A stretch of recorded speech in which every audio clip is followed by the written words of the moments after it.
Po prvom kole druhý najrýchlejší tím Severoslovenskej jasickej ligy v kategórii Dorast DAZ Konska. No a zatiaľ to vyzerá veľmi dobre aj tu. Počkáme ešte na pravú prúdarku a...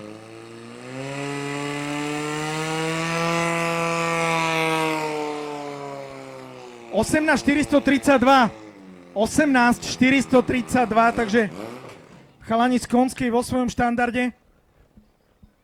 Rýchlejší bol na pravej strane, nakoniec to tá dievčina zostrikla skôr 18.015. 18.015. Máme rýchlejší zostrek, ten je z pravej strany, výsledok 18.432. Takže toľko Konska.